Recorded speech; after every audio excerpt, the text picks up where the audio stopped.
YouTube, it's Emma Blue Eyes 10 here with another card discussion video, and this time it's going to be on Blue Eyes Shining Dragon as I promised, because I re-looked over the January one and I made loads of mistakes in that video. Oh my goodness, how bad was that? So I've decided to redo it and actually talk about the points I was supposed to talk about, so I do hope you guys enjoy. Okay, as you know, Blue Eyes Shining Dragon is my absolute favourite monster in the entire game, and she's the main win condition of my deck, as you guys know. I mean, I've explained this hundreds of times. You're probably getting sick and tired of me saying this all the time, but I can't help it. She's a cool card. I really like her, okay? Just bear with me. I've even got a Shining Dragon toy. I'll just go and grab it if you give me a second. Look, this is how much I love the Shining Dragon. I've actually got a Shining Dragon toy whom I've named Celine. Now, it's pretty cool. I mean, this was the last toy on Amazon I was able to get, so I'm pretty happy. I've tried to get the actual Blue Eyes Shining Dragon model that was featured in Argos about 6-7 years ago for the movie, but unfortunately I couldn't afford it. I never got it, so yeah. Anyway, back onto the topic. Right, Blue Eyes Shining Dragon is a level 10 light type dragon, 3000 attack, 25 defense, so she's got the same stats as almost the same stats as a normal Blue Eyes White Dragon. This card cannot be normal summoned or set. This card cannot be special summoned except by offering one Blue Eyes Ultimate Dragon on your side of the field as a tribute. Increase the attack of this card by 300 points for each dragon type monster in the graveyard, or in your graveyard, sorry. You can negate the effects of spell, trap and monster cards that designate this card. Now, I'm reading off the movie version here. I know this card had an errata reprint in Retro Pack 2, I believe, as a secret, and I do want to get that because the secret looks really, really cool. So the wording on the Retro Pack 2 might be slightly different from the wording on the movie. It was just to make it a lot easier to distinguish certain words and everything and get over confusion of cards. Okay, so first off is she is a Nomi, and now Nomi cards are defined by the word except. If it says this cannot be special summoned except, then it means it's a Nomi because it can only be summoned that way. The sad thing is, unfortunately, even if you properly summon a Nomi monster, if it's destroyed or is removed from the field, you cannot special summon it back via other ways. You can't use Monster Born or, as I said in the previous card discussion video, Red Eyes Darkness Metal Dragon to resummon her, because she cannot be summoned that way except by offering Ultimate Dragon as an offering. So it's a bit sad really that that happens, but oh well. A lot of people immediately dismiss her when they build Blue Eyes decks and everything, mainly because she takes about 5 cards to get out. So that's 3 Blue Eyes White Dragon, the Polymerization or Fusion card, and Blue Eyes Ultimate Dragon. Now, people say it's a lot of work just to get out 1 card, but I disagree. I can argue you can use 5 cards or so to get out 6 or 7 monsters on the field, and that's, I think, a lot more hard work, in all honesty, with all the special summon cards and everything that are used nowadays. So yeah, a lot of people immediately dismiss her just because she's one of the hardest monsters to summon out in the game. But when I saw her at the movie, you know, I wasn't, as I said in many videos before, I wasn't interested in Blue Eyes at all until I saw the movie, and this was the very first card I pulled out of the special edition booster pack you got at the movie if you went to see it. And after that, my attitude just changed. You know, she's a very beautiful card. I really wish they would do an alternate art for her, because there's about 6 or 7 different ultimate arts for Blue Eyes White Dragon, and there's 2 for Ultimate Dragon. I would love to see an alternate art for her, which would be really awesome. That would complete the set. So yeah, a lot of people dismiss her immediately because she's just too hard to summon out. Or a lot of people say she's too hard to summon out, but that's the fun bit of it. The fun bit is getting her out, because once she gets out, she's pretty badass, in all honesty. I mean, a 300 attack boost for every dragon in your graveyard. By the time I summon her out, I've got about 10 or so dragons in the graveyard, so that's an extra 3000 attack already, so she goes up to 6000 or maybe more. The highest I ever got her to was 9,000 and something. I can't remember what it was. I think it was 9,600, and that was in an unrecorded duel. So she was pretty powerful with that ability. She's also immune to targeting effects, which is brilliant.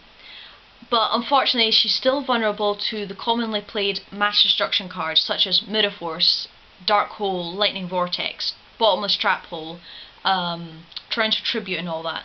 So if you tribute Ultimate Dragon and she hits the field and the opponent plays a Bottomless Trap Hole or Torrential Tribute, yeah, it's a bit frustrating. That's a lot of hard work going down the window. But by the time I normally summon her out, most of those trap cards have already been used up. So when she hits the field, most of the time the opponent doesn't have anything to really get around her. So yeah, and just immunity to targeting effects. So things like I believe Smashing Ground, Dimensional Prison, any card that says destroy one monster or target one monster and do this or that, she can't be she's immune to it basically. I used to combo this with a Lord of Dragons as well, so she was immune from all effects, which was brilliant. That was in a very, very old deck build I had a long time ago. So yeah, I mean, she's an amazing card. Yes, she's a lot of hard work to get out, but once she gets out, she's got quite a good bit of protection, in all honesty, against quite a few commonly played cards. She's got an excellent attack vantage. Yes, she starts off with the same stats as Blue Eyes, but if you've got 5 or plus more dragons, then she quickly outstrips a Blue Eyes Ultimate Dragon you tributed to get her out in the field. But you have to be wary of any banished cards or anything that can target the graveyard, or any cards that change the types in the graveyard, because once that happens, obviously she is very vulnerable, because there's lots of monsters nowadays that do have attack power gains or attack power just over to run her over if that goes wrong. For example, say, from the top of my head, say for example if somebody uses Zombie World, field spell Zombie World, that would completely devastate this card because everything becomes zombie, she doesn't get attack boost. Or even some dragon cards which are used, like Dragon's Mirror for example, if you play say Future Fusion first and then summon out your send 3 Blue Eyes to the grave for 5 God Dragon and 2 other random dragons, and then play Dragon's Mirror to get Ultimate Dragon, tribute Ultimate Dragon, summon a Shining Dragon. It's a very good easy win strategy, but she only gets an extra 1200 attack, so you've traded off a 4500 attack monster for a 4200 attack monster. Some people are okay with that, they can go with it because then they can say, oh, I can summon out Red Eyes Darkness Meld and summon out Ultimate Dragon later and blah blah, that's fine, but you just got rid of 3 dragons which could potentially give you a very good attack boost in all honesty. So, but that way, that little method I just talked about, that's one of the quickest ways to summon out Shining Dragon in competitive play, in all honesty, because that's really easy. And I can use that strategy if I wanted to, because I have a 5 God Dragon. I could just swap out Polymerization for a Dragon's Mirror if I so desire, which is more commonly played in a lot of competitive dragon decks, not just Blue Eyes, but most dragon decks. But in all honesty, I don't like remove from play cards. I didn't mind Dragon's Mirror because I did have cards to get back my Blue Eyes when they were removed from play via that, or the dragons that were removed from play via Dragon's Mirror. But it was too specific a strategy, and it was very difficult to pull off, because if the opponent got around one card, then obviously you had your dragon still removed from play and nothing to do, unfortunately. So yeah, but anyway, despite the obvious drawbacks that she's a Nomi card, she's vulnerable to mass destruction, she's hard to summon out and everything, this is a really cool card, and I'm really surprised a lot of more dragon users who play Blue Eyes don't use this card, because she's a lot of fun to get out, and once you actually get her out in the field, the sense of achievement and pride that you get from summoning out a really kick-ass monster makes it all worth it, in all honesty. And because pretty sure a lot of duelists feel a surge of achievement and pride when they get out their main monster, whether it be a synchro monster or a big badass tribute monster or a fusion monster, depending.